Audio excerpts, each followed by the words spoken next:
আচ্ছা, আমরা কতটা করেছিলাম রে? আমরা করেছিলাম হচ্ছে 34 পর্যন্ত কোশ্চেন আমরা সলভ করেছিলাম। দেখ 35 থেকে 52 পর্যন্ত যে প্রশ্নগুলো আছে এখানে, দেখ টোটাল 35 থেকে 52 না 53টা দেখলাম, 52টা প্রশ্ন আছে। তো এই কোশ্চেনগুলো একটু সলিউশনগুলো করে নে। প্রথম প্রশ্ন কি দিয়েছে দেখ, প্রথম প্রশ্ন আমাকে কি দিয়েছে? প্রথম প্রশ্ন, স্তম্ভ 1 এর সঙ্গে স্তম্ভ 2 মেলাতে হবে। অর্থাৎ স্থিরানুপাত সূত্র কার, গুণানুপাত সূত্র কার, মিথানুপাত সূত্র কার, ভরের নিত্যতা সূত্র কার। আমরা পড়েছিলাম চারটে হচ্ছে ল অফ কেমিক্যাল কম্বিনেশন, রাসায়নিক সংযোগ সূত্র, পাঁচটা পড়েছিলাম। ভরের নিত্যতা সূত্র, স্থিরানুপাত সূত্র, গুণানুপাত সূত্র, মিথানুপাত সূত্র, আরেকটা হচ্ছে গেলুসেকার গ্যাস আয়তন সূত্র। এটা পড়েছিলাম। তো সর্বপ্রথম বলবো ভরের নিত্যতা সূত্র হচ্ছে ল্যাভাসিয়ার। ঠিক আছে। নেক্সট হচ্ছে যদি আমি বলি যে মিথানুপাত সূত্র হচ্ছে রিক্টারের ছিল, মিথানুপাত সূত্র ছিল রিক্টারের। ঠিক আছে, মিথানুপাত সূত্র ছিল রিক্টারের। স্থিরানুপাত সূত্র হচ্ছে প্রাউস্টের ছিল, আর গুণানুপাত সূত্র ছিল বিজ্ঞানী ডাল্টন। তাহলে এক একটা হচ্ছে সি, এক একটা সি এই অপশনটাতে আছে, এক একটা সি আর কোন অপশনে আছে, এক একটা সি, এক একটা সি এই অপশনটাতে আছে, এক একটা সি আর কোন অপশন আছে নেই। তার মানে আনসার হবে এ অথবা সি, আনসার কি হবে? এ অথবা সি হবে। তারপরে বি গুণানুপাত সূত্র, বি এরটা হচ্ছে দুয়েরটা হচ্ছে ডি গুণানুপাত সূত্র হচ্ছে বিজ্ঞানী ডাল্টনের, গুণানুপাত সূত্র হচ্ছে ডাল্টনের। গুণানুপাত সূত্র ডাল্টন মানে দুয়েরটা ডি কোন অপশনে আছে রে? দুয়েরটা ডি এখানে আছে। তিনেরটা মিথানুপাত সূত্র হচ্ছে বিজ্ঞানী রিক্টারে, তিনেরটা এ মিলে যাচ্ছে, আর চারেরটা বি ল্যাবয়েসে, ভর নিত্য সূত্র ল্যাবয়েসে, একদম ঠিক আছে। তাহলে আনসার হচ্ছে তোর সি, আনসার আসছে সি। তাহলে কোন রাসায়নিক সংযোগ সূত্রটা কে মানে কোন বিজ্ঞানী দিয়েছেন তার উপরেও কিন্তু এরকম টাইপের প্রশ্ন আসতে পারে, তো এটা খেয়াল রাখতে হবে। ঠিক আছে। আহ, হুম, তারপর হচ্ছে নিম্নলিখিত নিম্নোক্তগুলির মধ্যে কোনটি অ্যাভোগাড্রোর প্রকল্প থেকে নির্ণয় করা যায় না? অ্যাভোগাড্রো প্রকল্প থেকে নির্ণয় করা যায় না। গ্যাসীয় মৌলের পারমাণবিকতা, এটি রাসায়নিক বিক্রিয়ার স্টয়চিওমেট্রি অনুপাত করা যায়, একটি গ্যাসের বাষ্প ঘনত্ব, আর এসটিপিতে তোর হচ্ছে একটি গ্যাসের মোলার আয়তন।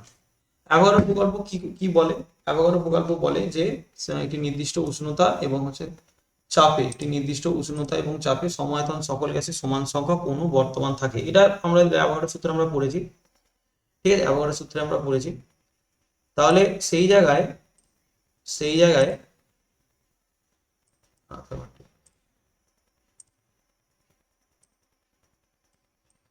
আসছে না। সেই জায়গায় আমরা যদি বলি যে আমরা কোন একটা রাসায়নিক বিক্রিয়ার স্টয়চিওমেট্রি বার করতে পারবো অ্যাভোগাড্রো সূত্র থেকে, বাষ্প এবং আণবিক মোলার আয়তনের সঙ্গে মোলার আয়তন বার করতে পারবো, বাষ্প ঘনত্ব বার করা যেতে পারে, কিন্তু যেটা বার করা যাবে না সেটা হচ্ছে ওই গ্যাসীয় মৌলটির পারমাণবিকতাটা বার করা যাবে না। তাহলে অ্যাভোগাড্রো সূত্র থেকে পারমাণবিকতাটা কিন্তু বার করা যায় না। ঠিক আছে, তো গ্যাসীয় মৌলের পারমাণবিকতা আনসার হবে। নিম্নোক্ত কোনটিতে অণুর সংখ্যা হচ্ছে সর্বনিম্ন? তাহলে আমাকে প্রত্যেকটার অণুর সংখ্যা বার করে দেখতে হবে কোনটাতে সর্বনিম্ন আছে। অণুর সংখ্যা is directly proportional to number of moles, যার মোল সংখ্যা যত বেশি তার অণুর সংখ্যা বেশি, যার মোল সংখ্যা কম তার অণুর সংখ্যা কম। তাহলে প্রথমে দিয়েছে আমাকে 0.1 মোল H2S, তার মানে আমাকে H2S এর মোল সংখ্যাটা এখানে দিয়ে দিয়েছে। H2S এর মোল কত দিয়েছে? না, H2S এর মোল আমাকে দিয়েছে 0.1 মোল, 0.1 মোল। তো অপশন এটা অপশন এ তে দিয়েছে। তারপর আমাকে মোল সংখ্যা অফ H2S বলে দিয়েছে, আয়তন বলে দিয়েছে এসটিপি তে। তো মোল সংখ্যা অফ H2S ইকুয়াল টু আয়তন যাই দিক সেটাকে আমাকে 22.4 দিয়ে ভাগ করে দিতে হবে। 22.4 দিয়ে ভাগ করে কিন্তু আমি টোটাল মোলটা পেয়ে যাবো। তার মানে এটা আসছে হাফ মোল, মানে 0.5।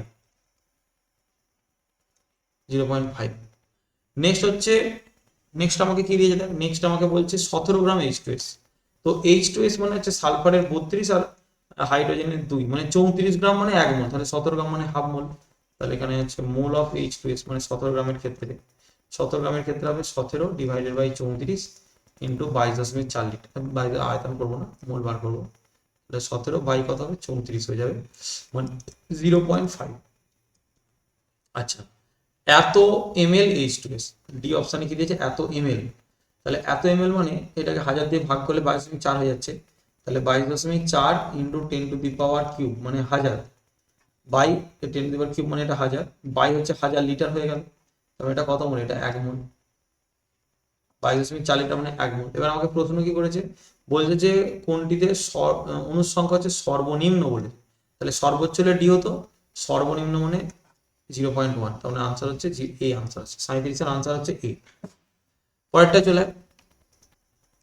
পরের কোশ্চেনে কি আছে দেখ, পরের কোশ্চেন আমাকে কি বলছে, পরের কোশ্চেন আমাকে বলছে যে 37 38 C2H4 প্লাস 3O2 থেকে 2CO2 প্লাস 2H2 সমীকরণ অনুযায়ী 1 মোল ইথিন বা ইথিলিনকে ও 4 মোল অক্সিজেনের মিশ্রণে 100 তাপমাত্রায় প্রজ্বলিত করা হলো, বলছে বিক্রিয়া শেষে গ্যাসীয় পদার্থের মোট মোল সংখ্যা কত হবে। তাহলে আমি যদি তোর হচ্ছে ইথিলিনকে পোড়াই, কি দিয়ে পোড়াই? অক্সিজেন দিয়ে ধর আমি পোড়াচ্ছি ইথিলিনকে ধর আমি অক্সিজেন দিয়ে পোড়াচ্ছি, তার মানে C2H4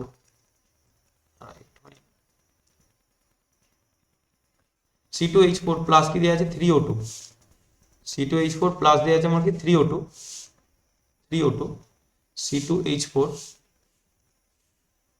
প্লাস দেওয়া আছে 3O2 থেকে হচ্ছে আমার 2CO2 প্লাস 2H2, এটা হচ্ছে আমার ইকুয়েশন। ঠিক আছে, কোনো সমস্যা নেই। এবার আমাকে বলেছে 1 মোল ইথিলিনকে 4 মোল অক্সিজেন আমি পোড়াচ্ছি, কিন্তু এখানে দেখ 1 মোল ইথিলিনকে যদি আমি পোড়াই, 1 মোল ইথিলিনের কমপ্লিট কম্বাশনের জন্য, কমপ্লিট দহনের জন্য 3 মোল অক্সিজেন দরকার, কিন্তু ওরা আমাকে দিয়েছে কমন 4 মোল। তাহলে উদ্বৃত্ত অক্সিজেন কত থাকবে? উদ্বৃত্ত বা মানে তোর হচ্ছে অবশিষ্ট অক্সিজেন, অবশিষ্ট অক্সিজেন 4 মাইনাস 3, মানে টোটাল 1 মোল অক্সিজেন পড়ে থাকবে। আর 1 মোল ইথিলিন 3 মোল অক্সিজেনের সঙ্গে পুরো পুড়ে যাবে, কারণ ইথিলিন আর থাকছে না, ইথিলিনটা গ্যাসটা আর থাকছে না। কিন্তু 1 মোল ইথিলিনকে পোড়ালে আমার 2 মোল কার্বন ডাইঅক্সাইড তৈরি হয়, এটা ক্লিয়ার। তাহলে আমি 1 মোল ইথিলিনকে যখন পোড়াবো 4 মোল অক্সিজেন দিয়ে, তখন 3 মোল অক্সিজেন খরচা হবে, 1 মোল অক্সিজেন পড়ে থাকবে। আর এখানে 1 মোল ইথিলিনের দহনে 2 মোল কার্বন ডাইঅক্সাইড তৈরি হয়, তাহলে আরো এখানে 2 মোল কার্বন ডাইঅক্সাইড পড়ে থাকবে, যেটা গ্যাসিয়াস স্টেটে থাকবে। এই অক্সিজেনটাও গ্যাসিয়াস স্টেটে আছে, কার্বন ডাইঅক্সাইডটাও গ্যাসিয়াস স্টেটে আছে, এবং কার্বন ডাইঅক্সাইড কত মোল তৈরি হবে? 2 মোল তৈরি। তাহলে মোট গ্যাসীয় পদার্থের সংখ্যা কত হচ্ছে? 3 মোল।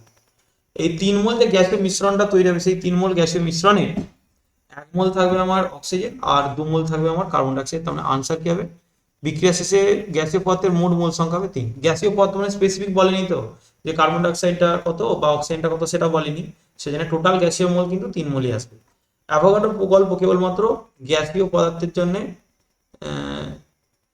নির্দিষ্ট উষ্ণতাপে সমাধান সকল গ্যাসের সমান সংখ্যক অণু থাকবে, তার মানে 39-এর আনসারটা সি হলো। 38-এর আনসারটা কি হলো? 38-এর আনসারটা বি হলো। 38-এর আনসারটা হচ্ছে 1 মোল থেকে 2 মোল, 1 মোল ইথিলিন ও 4 মোল অক্সিজেনকে পোড়ালে বিক্রিয়া শেষে গ্যাসীয় বিক্রিয়া পদার্থের মোল সংখ্যা কত হবে। আচ্ছা, এখানে H2টাও গ্যাসিয়াস স্টেটে দিয়েছে, এখানে H2টাও গ্যাসিয়াস স্টেটে দিয়েছে, তার মানে এদের আরো 2 মোল জল পাবি, মানে ভেপার মানে বাষ্প পাবি, আরো 2 মোল জল পাবি। এখানে দেখ এটা গ্যাসিয়াস স্টেটে দিয়েছে, এটা লিকুইড স্টেটে দেওয়া উচিত ছিল, তবে যাই হোক গ্যাসিয়াস স্টেটে দিয়েছে যখন, আমরা এখানে আরো 2 মোলকে অ্যাড করে নেব, এটা টোটাল 5 করবে, এটা 3 না করে 5 করবে। হ্যাঁ, 5 হবে আনসারটা। এখানে ভেপারটাকেও তোকে ধরতে হবে। আচ্ছা, নেক্সট বলছে ডাল্টনের পরমাণুবাদ পরমাণুকে একটি পদার্থের চূড়ান্ত কণা হিসেবে গণ্য করে। একদমই ঠিক। ইলেকট্রন প্রোটনকে একত্রে নিউক্লিয়ন বলা হয়, এটাও ঠিক। ইলেকট্রন প্রোটনকে নিউক্লিয়ন বলা হয় না, প্রোটন আর নিউট্রনকে একসাথে নিউক্লিয়ন বলা হয়। ঠিক আছে, তাহলে এটা ভুল আছে। তাহলে আনসার কি হবে? বিবৃতি 1টা ঠিক, বিবৃতি 1টা সত্য, কিন্তু বিবৃতি 2টা মিথ্যা, মানে 40-এর আনসারটা হচ্ছে ডি। 40-এর আনসার কি আসবে? ডি আসবে। পরের কোশ্চেনে চলে যাবো যে 0.36 গ্রাম গ্লুকোজের ডিহাইড্রেশনের ফলে কতগুলি জলের অণু নির্গত হবে, এটা প্রশ্ন দিয়েছে।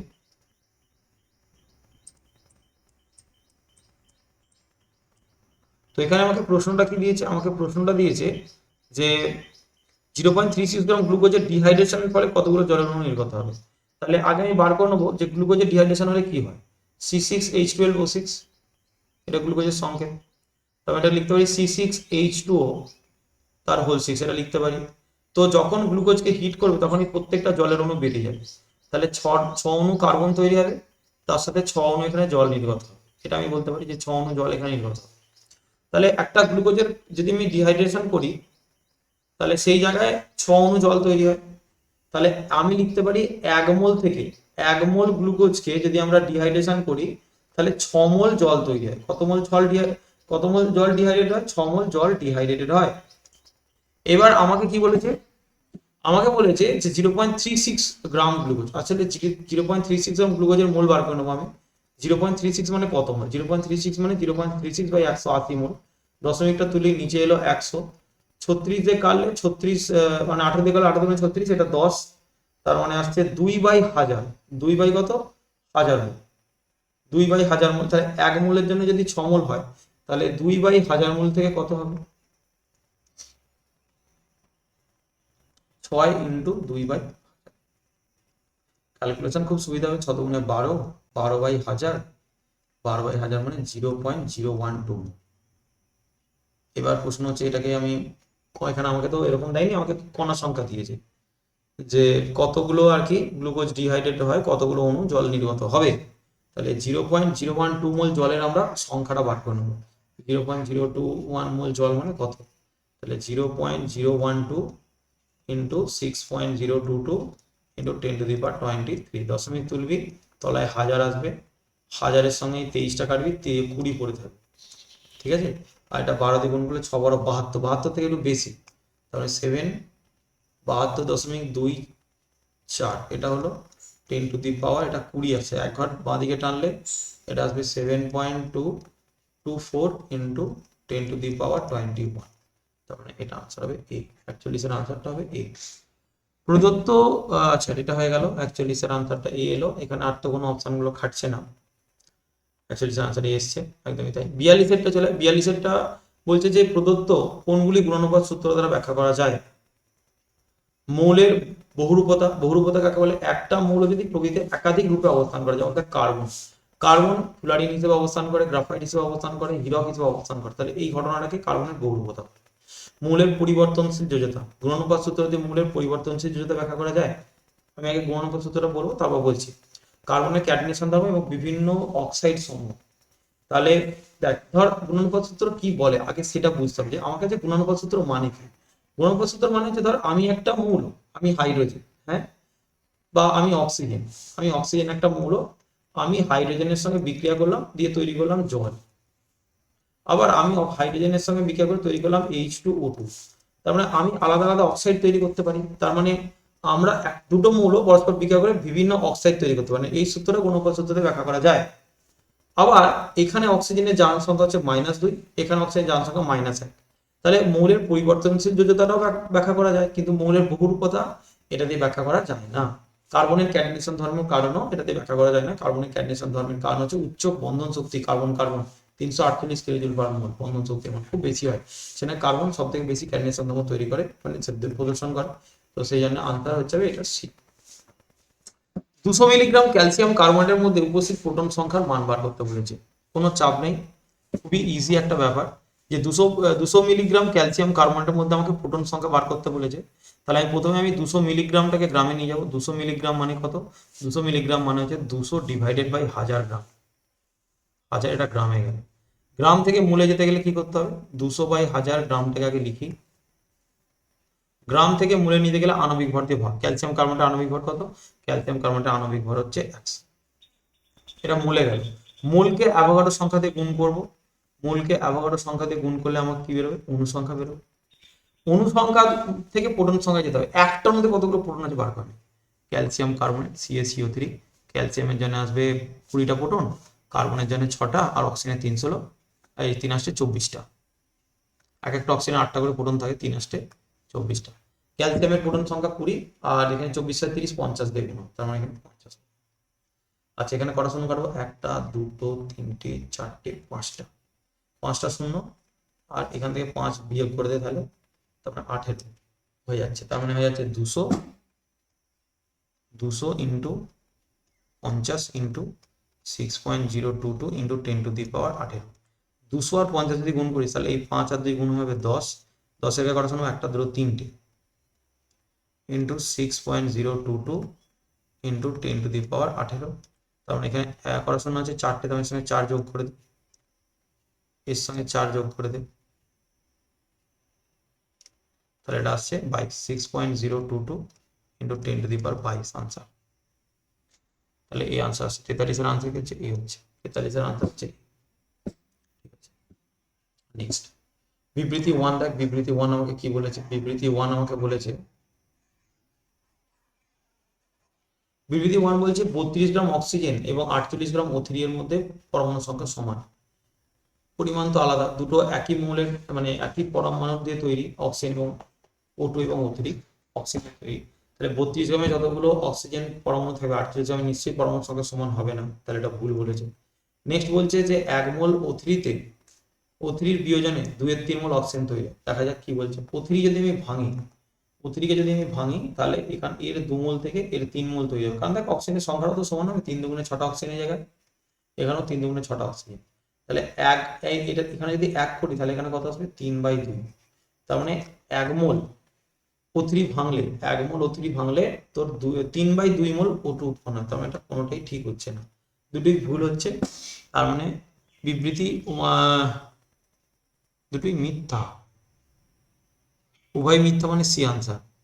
বিবৃতি 1 এবং বিবৃতি 2 উভয় হচ্ছে মিথ্যা, মানে 44 এর আনসারটা হচ্ছে সি, 44 দুটোই সি। ঠিক আছে, নেক্সট চলে নেক্সট কোশ্চেন কি বলছে। নেক্সট কোশ্চেন হচ্ছে যে 45 এরটা 45 বলছে 2000 ml মানে 2 লিটার 3 মোলার দ্রবণে K4 এফিসিয়েন্ট দ্বারা উৎপন্ন আয়নের সংখ্যা কত। এখন K4 এফিসিয়েন্ট তার হোল 6 সম্পর্কে একটু তোদেরকে বলি। K4 এফিসিয়েন্ট তার হোল 6 হচ্ছে পটাশিয়াম ফেরোস আয়ন, আর K3 হলে ওটা ফেরিস সায়ানাইড হতো। হ্যাঁ, তো এটাকে ভাঙলে আমি কি পাবো, এটাকে ভাঙলে আমি পাবো 4K প্লাস প্লাস হচ্ছে এফিসিয়েন্ট তার হোল 6, এটা আসবে 4 মাইনাস, এটা চলে আসবে 4 মাইনাস। তাহলে টোটাল কতগুলো আয়ন পাচ্ছি, মানে এর যদি একটা ভাঙে তাহলে এখানে 4টে আর এই পুরোটা একটা 5টা পাবো। এই যে থার্ড ব্র্যাকেটের ভেতরের অংশটা এটাকে বলে কোঅর্ডিনেশন স্ফিয়ার। তো এই অংশটা ভাঙে না জেনারেলি, যদি সেটা একটা নিখুঁত কোঅর্ডিনেশন কমপ্লেক্স হয় সেটা ভাঙে না। তো এটা আমি নিখুঁত হিসেবে কল্পনা মানে কনসিডার করে এটাকে আমি ভেঙে ফেললাম। এর বাইরের অংশটাকে আয়নীয় অঞ্চল বলা হয় এই অংশটাকে। তো এটা আয়নিত হয় 4K প্লাস প্লাস এফিসিয়েন্ট হোল 6 4 মাইনাস। তাহলে এখানে টোটাল আয়ন কটা তৈরি হচ্ছে 5টা, মানে 1 মোল থেকে 5 মোল তৈরি হয়। এবার তোকে প্রশ্ন কি করেছে, প্রশ্ন করেছে 2000 ml 3 মোলার।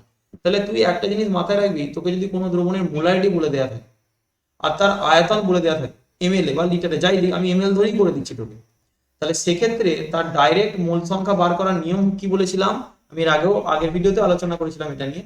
আর মোলারিটির একটা কমপ্লিট ভিডিও আমার ইউটিউব চ্যানেলে দেওয়া আছে, সেই জায়গায় তোরা দেখে নিতে পারিস যে কিভাবে এটা কাজ, মানে এটা কেন আমি বলছি এই ফর্মুলাটা কেন এলো। তো মোলারিটি যদি দেওয়া থাকে আর আয়তন যদি দেওয়া থাকে তাহলে এক লাইনে তুই মোল বার করতে পারবি এম ইন্টু ভি করে, অর্থাৎ molarity into volume, molarity into volume. তবে ভিটা লিটারে হতে হবে, যদি তুই ভিটা এমএল এ বসাস তাহলে 1000 দিয়ে ভাগ করে নিবি, তাহলে এটা ডাইরেক্ট মোল বেরোবে যে এই এত এমএল এত মোলার দ্রবণে কত মোল K4 এফিসিয়েন্ট তার হোল 6 আছে। ক্লিয়ার? তাহলে মোলারিটির মান কত বলেছে, মোলারিটির মান আমাকে 3 বলে দিয়েছে। দ্রবণের আয়তন কত বলেছে, দ্রবণের আয়তন আমাকে 2000 ml বলে দিয়েছে। ডিভাইডেড বাই কত করবো আমরা, 1000 করে দেবো। তাহলে এটা আরামসে কাটছে, 2 দিয়ে কেটে গেল, 3 দুগুণে 6 মোল, কত আসছে 6 মোল। এবার আমাকে বল যে 1 মোল ভাঙলে মানে ওই K4 এফিসিয়েন্ট তার হোল 6 এর 1 মোল ভাঙলে মোট কমল আয়ন তৈরি হয়, তুই বলবি 5 মোল। দেখ আমি এটা আগে এখানে আলোচনা করেছি যে যদি আমরা K4 এফিসিয়েন্ট তার হোল 6 এই আয়নটাকে ভাঙি, এই আয়নটাকে ভাঙি তাহলে সেখানে তৈরি হবে 4K প্লাস প্লাস এফিসিয়েন্ট তার হোল 6, এখানে আসবে 4 মাইনাস, এটা আসবে। তাহলে এখানে টোটাল আয়নের সংখ্যা কত হচ্ছে, এখানে টোটাল আয়নের সংখ্যা হচ্ছে 5 মোল। টোটাল আয়ন এখানে 4 মোল আর এখানে 1 মোল, মোট আয়ন আসছে 5 মোল, মানে 1 মোল থেকে। তার মানে আমি এখানে 6 মোল আমার এসেছে, তাহলে টোটাল আয়ন কত হবে 5 × 6 মানে কত আসছে 30 মোল আনসার হবে। আনসার হবে 30 মোল। তাহলে উৎপন্ন আয়নের টোটাল মোল সংখ্যা হচ্ছে 30 মোল, আনসার এ, আনসারটা হবে এ 30 মোল। পরের কোশ্চেন আমরা চলে যাবো। পরের কোশ্চেন বলছে যে C60 H122 আণবিক সংকেতযুক্ত একটি যৌগিক অণুর ভর হলো, একটা অণুর ভর বার করতে আমাকে এখানে বলেছে। হ্যাঁ, একটা অণুর ভর আমাকে বার করতে বলেছে। দেখে নে এখানে প্রশ্নটা কি দিয়েছে, এই হচ্ছে আমার প্রশ্ন। C46 এরটা 46 এর প্রশ্নটা বলছে C60 H কত বলেছে, H122, H122 আণবিক সংযুক্ত একটি যৌগিক অণুর ভর, একটি যৌগিক অণুর ভর, একটা অণুর ভর, একটা অণুর ভর বার করার নিয়ম কি, আণবিক ভর ইন্টু 1 ml বা গ্রামে 1.66 ইন্টু 10⁻⁻24 গ্রাম। তাহলে এখানে তো 6×12 মানে 720, মানে আণবিক ভর বার করছি আমি। এটা হচ্ছে 60 ইন্টু কত করবি, 12 করবি তো। একটা কার্বনের ভর হচ্ছে 12, তাহলে 60 ইন্টু 12 করে 6×12 720, প্লাস এখানে হাইড্রোজেনের 122, তার মানে আসছে 842। 842 ইন্টু 1.6 ইন্টু 10⁻⁻24 গ্রাম একটা অনুর ভর। একটা অনুর ভর যখনই বলবে আণবিক ভরকে 1.66 ইন্টু 10⁻⁻24 দিয়ে গুণ করে দিই। 1.66 এর ফ্র্যাকশনাল ভ্যালু হচ্ছে 1 প্লাস 2/3, মানে 5/3। তাহলে 5/3 দিয়ে গুণ করলি ইন্টু 10⁻⁻24 করলি, এত গ্রাম চলে এলো। 3 দিয়ে এটা কাট, 3 দিয়ে কাটলে এটা হচ্ছে 3 দুগুণে 6,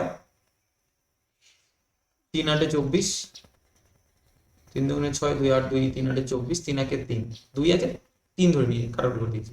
5 1 5, 5 8 40, 5 1 5, 5 8 40 শূন্য হয় থাকছে 4, 5 14, তার মানে ইন্টু 10⁻⁻24।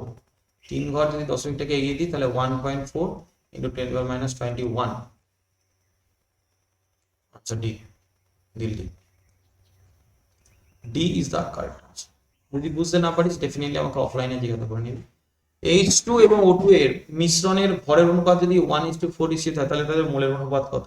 Easy question. তাহলে হাইড্রোজেনের ভর কত দেওয়া আছে? Weight ratio of hydrogen, weight of oxygen, এদের রেশিও কত বলা আছে? 1:4। তাহলে এটা যদি x হয় তাহলে এটা হচ্ছে 4x। তুই 4x x ধরেও করতে পারিস, অথবা মানে যেটা দেওয়া আছে ওটা থেকে করলেও একই আসবে, x আর 4x। তাহলে তুই এখান থেকে x বাদ দিয়ে দে না, তাহলে 1:4 লিখতে পারি আমি ভরের অনুপাত। তাহলে এখানে 1:4 লিখলাম। এবার মোল যদি বার করতে বলে তাহলে আণবিক ভর দিয়ে ভাগ করতে হবে।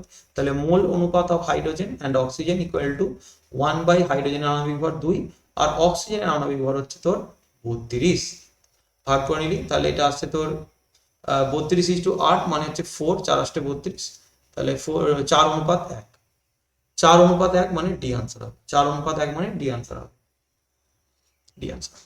একটি ধাতুর ক্লোরাইডে 20.2% হচ্ছে ধাতু আছে। ধাতুটির যোজ্যতা যদি 3 হয় তাহলে পারমাণবিক ওজন কত হবে? একটি ধাতুর ক্লোরাইডের 20.2% কি আছে? ধাতু আছে। তাহলে আমি তুল্যাঙ্ক ভার বার করে নেবো। ওখানে তুল্যাঙ্ক ভার কি করে বার করবো? আমরা জানি 35.5 ভাগ ক্লোরিন যতটা ধাতুর সাথে যুক্ত হয় সেটাই তার তুল্যাঙ্ক ভার। আবার তুল্যাঙ্ক ভারকে তার যোজ্যতা দিয়ে গুণ করলে পারমাণবিক ভর আসে, এটা আমরা জানি। কি বললাম দেখ, এখান থেকে তোর হচ্ছে মৌলের তুল্যাঙ্ক ভার ই সমান আমরা পড়েছি a/v। তাহলে আমি লিখতে পারি না a সমান e ইন্টু ভি। এ সমান কি লিখতে পারি? e ইন্টু ভি, এটা লিখতে পারি ইন্টু ভি। তাহলে আমি এবার তুল্যাঙ্ক ভার বার করে নেবো। যেমন 20.2% ধাতু আছে, তাহলে পারমাণবিক ভর তুল্যাঙ্ক ভার ইন্টু যোদ্ধা করলেই আসবে। 20% ধাতু আছে মানে এখানে তোর তোর আমি এটা 20 ধরে নিচ্ছি, কাছাকাছি মান ধরে করলে হবে। একটি ধাতব ক্লোরাইডে 20% ধাতু, তাহলে ক্লোরিন কত পার্সেন্ট আছে? 80%। তাহলে আমি লিখতে পারি 80 ভাগ ক্লোরিন যুক্ত হয় 20 ভাগ ধাতুর সাথে, আর 35.5 ভাগ ক্লোরিন কতটা ধাতুর সঙ্গে যুক্ত হবে। তাহলে এখানে আমি লিখবো 20 into 80, 20 into 35.5 by 80, 20 into 35.5 divided by হচ্ছে 80। এটা ধাতুর কি হলো? তুল্যাঙ্ক ভার। তুল্যাঙ্ক ভারের সঙ্গে যোজ্যতা গুণ করে দিয়ে পারমাণবিক ভর চলে আসবে। তখন এখানে 3 দিয়ে আরো গুণ করি, এটা আরামসে কাটছে 4 দিয়ে, এটা 3 দিয়ে কাটলে এটা 1.33 এরকম আসবে। 3 একে 3 ঠিকই আছে, 1.33। 1.33 মানে হচ্ছে 1 প্লাস দিকে হচ্ছে 1 এর 3 মানে 4 এর 3, ওই একই ব্যাপার। 3 দিয়ে গুণ করে 4 দিয়ে ভাগ করতে হবে। আচ্ছা আমি এটাকে ডাইরেক্টলি না কাটাকুটি করে আমি এক কাজ করি, 35.5কে আমরা 3 দিয়ে গুণ করে 4 দিয়ে ভাগ করব। এটাকে যদি আমি ভাবি 35, তাহলে 3 5 15 আর 3 দিয়ে 105, 3 5 106। 106কে মোটামুটি 4 দিয়ে ভাগ করতে হচ্ছে। তার মানে 4 দিয়ে ভাগ করলে এটা 4 দুগুণে 8, 2 6, 4 7 28, মানে 4 6 24, 4 7 28। বি আনসার হবে, আনসার হবে বি। তোরা এটা নিজেরা ক্যালকুলেট করে দেখতে পারিস, আমি যেভাবে বললাম এভাবে কর, দেখবি 27ই আসবে আশা করি। 27 একদম। পরের কোশ্চেনে চলে। পরের কোশ্চেন বলছে যে এটা একটা হয়ে গেল